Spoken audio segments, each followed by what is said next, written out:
കുറെ കൂറകൾ നമ്മളെ പോലുള്ള ജോലിയും കൂലിയൊന്നും ഇല്ലാതെ കുറെ പാറ്റകൾ കോക്രോച്ചുകൾ വന്നിട്ട് ഞാൻ ഇന്ന് രാവിലെ ഉറക്കം എണീച്ചിട്ട് കണ്ട ഏറ്റവും ബെസ്റ്റ് കോമഡി എന്താണെന്നറിയോ?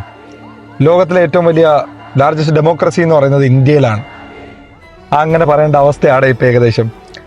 നിങ്ങളൊന്ന് ആലോചിച്ച് നോക്കുക, ലോകത്തിലെ ഏറ്റവും വലിയ അംഗങ്ങളുള്ള പാർട്ടിയാണ് BJP, ഭാരതീയ ജനതാ പാർട്ടി എന്ന് പറയുന്നത്. അപ്പോൾ അവരുടെ സോഷ്യൽ മീഡിയ ഒക്കെ എടുക്കുകയാണെങ്കിൽ അവരുടെ ഇൻസ്റ്റാഗ്രാമിലൊക്കെ ഓൾമോസ്റ്റ് 8.8 മില്യൺ ഫോളോവേഴ്സ് അങ്ങാണ്ട് ഉള്ളത്. അതേപോലെ നമ്മളെ ഇന്ത്യൻ നാഷണൽ കോൺഗ്രസിന് 13.7 മില്യൺ ഫോളോവേഴ്സ് അങ്ങാണ്ടുണ്ട്. കുറേ കൂറകൾ നമ്മളെ പോലുള്ള ജോലിയും കൂലിയൊന്നും ഇല്ലാതെ കുറേ പാറ്റകൾ കോക്രോച്ചുകൾ വന്നിട്ട് ഈസി ആയിട്ട് 3-4 ദിവസം കൊണ്ട് പുഷ്പം പോലെ ഈ പറയുന്ന സാധനമൊക്കെ ബ്രേക്ക് ചെയ്തിടുന്നു. പക്ഷെ എന്താണ് ഇതിൻ്റെ ഒരു സർക്കാസം എന്തെന്ന് പറഞ്ഞു കഴിഞ്ഞാൽ, അവരൊരു ട്വിറ്റർ അക്കൗണ്ടും ഒക്കെ ഉണ്ടായിരുന്നു, ഈ കോക്രോച്ച് ജനതാ പാർട്ടി എന്നും പറഞ്ഞ് ഇപ്പോഴത്തെ കുറേ യങ്സ്റ്റേഴ്സ് ജോലി ഇല്ലാത്തവർ തുടങ്ങിയല്ലോ. അപ്പോൾ ആ ട്വിറ്റർ അക്കൗണ്ട് ഓൾറെഡി തൂക്കിയിട്ടുണ്ട്, ഗവൺമെൻറ് അതൊക്കെ എടുത്തിട്ടുണ്ട്, പറയുന്നത് ലാർജസ്റ്റ് ഡെമോക്രസി എന്നൊക്കെ ആണെങ്കിലും. അപ്പോൾ ഇതിൻ്റെ പിന്നിലുള്ള റീസൺ എന്താണെന്നുള്ളത് ഞാൻ നിങ്ങൾക്ക് ആദ്യം പറഞ്ഞുതരാം. സഞ്ജയ് ദുബെ എന്ന അഡ്വക്കേറ്റ് സീനിയർ അഡ്വക്കേറ്റർമാരെ നിയമിക്കുന്നതുമായി ബന്ധപ്പെട്ട് സുപ്രീം കോടതിയുടെ ഗൈഡ് ലൈനുകൾ ഡൽഹി ഹൈക്കോടതി നടപ്പിലാക്കുന്നതിൽ വൈകിയതിനെ തുടർന്ന് ഒരു ഹർജി നൽകുന്നു.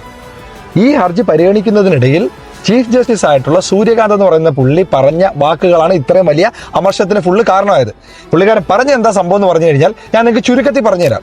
അതായത് ഈ വ്യാജ ഡിഗ്രിയോ അല്ലെങ്കിൽ ജോലിയും കൂടി ഇല്ലാത്ത കുറേ ഒരു ഫോണും എടുത്തിട്ട് സോഷ്യൽ മീഡിയക്ക് ഇങ്ങനെന്നും പറഞ്ഞ് ഇവിടുത്തെ സിസ്റ്റത്തിനെ റെഡിയാക്കാനായിട്ട് ഇറങ്ങിയിട്ടുണ്ട്. ഇങ്ങനല്ല പുള്ളി പറഞ്ഞത്, പക്ഷേ ഇതാണ് അതിൻ്റെ ഒരു ഓവറോൾ ഉള്ളൊരു സംഭവം എന്ന് പറയുന്നത്. ഇതങ്ങോട്ട് പറഞ്ഞത് മാത്രമേ ഓർമ്മയുള്ളൂ, പിള്ളേരെല്ലാം കൂടെ കയറി അങ്ങ് കൊളുത്തി. ഒരു രാജ്യത്തിന്റെ സുപ്രീം കോടതിയുടെ ഏറ്റവും തലപ്പത്തൊക്കെ ഇരിക്കുന്ന ഒരു വ്യക്തി ഓരോ കാര്യങ്ങളൊക്കെ പറയുമ്പോഴത്തേക്ക് 100 തവണ ചിന്തിച്ചിട്ടേ സംസാരിക്കാൻ പാടുള്ളൂ. അത് പുള്ളി ചെയ്തില്ല. ഇതിൽ ട്വിസ്റ്റ് എന്തെന്ന് പറഞ്ഞു കഴിഞ്ഞാൽ, പുള്ളി ആ കോക്രോച്ച് എന്ന് അഭിസംബോധന ചെയ്ത അതേ പിള്ളേരെല്ലാം കൂടെ ഒരുമിച്ചിറങ്ങിയിട്ട് ഇന്ന് ലോകത്തിലെ ഏറ്റവും വലിയ മെമ്പേഴ്സ് ഉള്ള പാർട്ടിയുടെ സോഷ്യൽ മീഡിയാസ് വരെ അവർ ബ്രേക്ക് ചെയ്തു. അതായത് ഈ പിള്ളേരെല്ലാം കൂടെ ഒരുമിച്ചിറങ്ങിക്കഴിഞ്ഞാൽ എന്താകും എന്നുള്ളത് ഇത് ജസ്റ്റ് ഒരു മീമല്ല, ഇതൊരു ഓർമ്മപ്പെടുത്തലാണ്. കാര്യം നമ്മൾ ചരിത്രം എടുത്ത് പരിശോധിച്ചാലും നമുക്ക് മനസ്സിലാവും. അതായത് വലിയ വലിയ ആൾക്കാരല്ല ഒന്നും ചെയ്തിട്ടല്ല, ഒന്നുമല്ല എന്നും പറഞ്ഞ് തഴഞ്ഞ് തള്ളിയ ആൾക്കാരാണ് ഏറ്റവും വലിയ ഡേഞ്ചറസ് ആയിട്ടുള്ള പല ആക്ഷൻസും ചരിത്രത്തിലും ചെയ്തിട്ടുള്ളത്.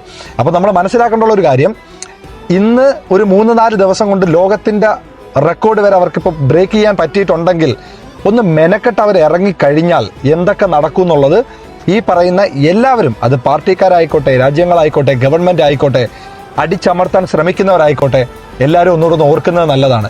അപ്പോൾ പരസ്പരം റെസ്പെക്റ്റും കാര്യങ്ങളും ഒക്കെ കൊടുത്തിട്ട് അതൊരു ഡെമോക്രാറ്റിക് കൺട്രി ആയിട്ട് തന്നെ മുന്നോട്ട് കൊണ്ടുപോയാൽ എല്ലാവർക്കും നല്ലതാണ്. അല്ലെങ്കിൽ പിള്ളേരെല്ലാം കൂടെ കയറി ഒന്നിച്ചു കഴിഞ്ഞാൽ ചിലപ്പം പിടിച്ചാൽ കിട്ടിയെന്ന് വരത്തില്ല ഒരു കാര്യങ്ങളും.